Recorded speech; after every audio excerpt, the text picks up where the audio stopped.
Thank you for joining me for lesson 120 and 121 of our daily Sefer HaMitzvos study. We're going to kind of go through these quickly today.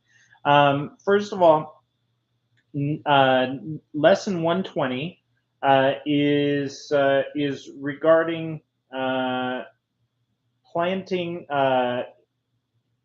different species of plants into a vineyard. So this is negative mitzvah 216, which is the prohibition against planting other kinds of crops in a vineyard. So it says, Deuteronomy 22:9 says, "You shall not sow your vineyard with different seeds."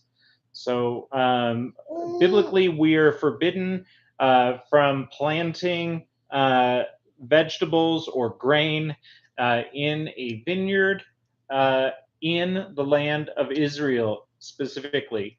And when you do, uh, the scripture says that the vine becomes hallowed or holy, and so the the vine has to be burned. Everything on the vine has to be burned, and so that applies in the land of Israel.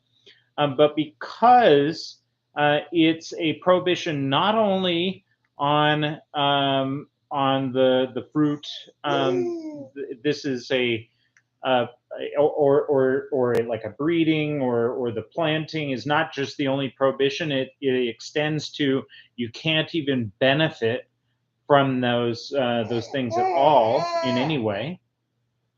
Um, the rabbis extended that to also pertain to outside the land of Israel because we're dealing with things that we're not able to even benefit from, and so they kind of broadened the fence on that so that we wouldn't make that mistake in the land of Israel.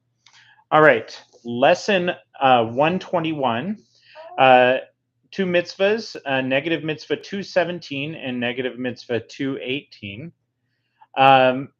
Now we're moving to a different type of kilayim, a different kind of forbidden mixture. And we're dealing with animals instead of plants at this point. So Leviticus 19:19, which we already cited regarding plants and different species of plants. Now we're talking about uh, uh, interbreeding of animals. So it says in Leviticus 19:19, you shall not let your cattle breed with a different kind. And cattle mean like your domesticated animals. This is understood to mean that it's forbidden to breed two different animal species together. So a Jew is not allowed to breed a horse and a donkey together to have a mule.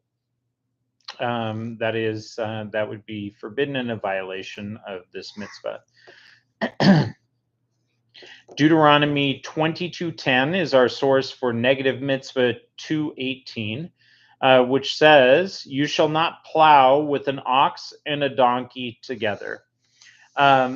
This mitzvah is an interesting one. So on its face, it's forbidden to cause two animals of two species or any number of animals of various species to work together, to have them jointly plow or thresh or pull a wagon. Um, if you're reading the scripture closely, one of the animals is kosher and one of them is not kosher. So biblically, you're not allowed to plow or do any work with a kosher animal and an unkosher animal working together. However, the sages extended this prohibition to apply to any two species, not just kosher and unkosher. And it's interesting too that Paul I don't usually breach into the New Testament, but Paul uses a lot of mitzvahs that are, he kind of applies them in a different kind of a way for Gentiles.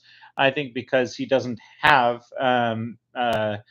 mitzvahs that he can directly pull from the Torah that say that Gentiles need to do this or that, and so he's applying hermeneutically a lot of mitzvahs for Gentiles, and here he interprets, "You shall not plow with an ox and a donkey together," as believers and unbelievers not being unequally yoked, he says, or being intermarried between believers and unbelievers, which is very interesting outside of the box, not within the normal understanding of the text, to interpret it that way. But the way he's interpreting it is that an unbeliever and a believer should um, not be yoked unequally. I want to add my thoughts on this. I believe that he's specifically as the shaliach to the nations. Paul is writing to Gentiles, and he's giving a version of Judaism that works for non-Jews. And specifically, so if you're ever having question like, what does he mean? It sounds like, he's anti-Torah, whatever. Obviously, by his own testimony in Acts, he's not. But to say that a believer and an unbeliever should not be unequally yoked, he's referring to, in my understanding, a Gentile who is a God-fearing Gentile following the God of Israel, and a secular, or in those days, a pagan, an idolatrous Gentile. He's not referring to Jews who are followers of Yeshua being married to Jews who are not followers of Yeshua.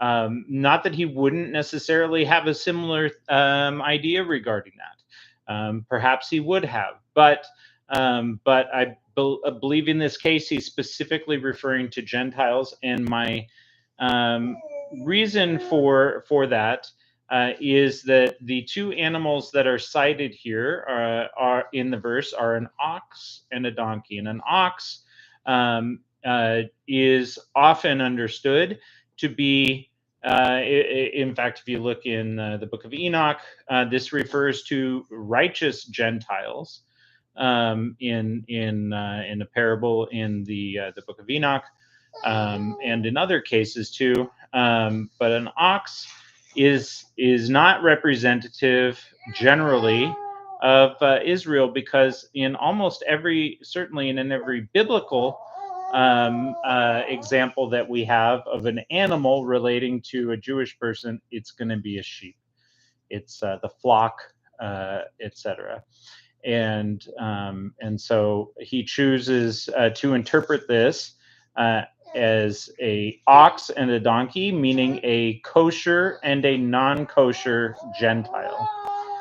Very interesting, and perhaps my interpretation of that is a little controversial, but I thought it was worth mentioning because it fits with what how the rabbis interpreted this in a biblical, before adding that the prohibition be extended to any species, but that biblically it's understood by the rabbis to mean a kosher and a non-kosher animal being yoked together.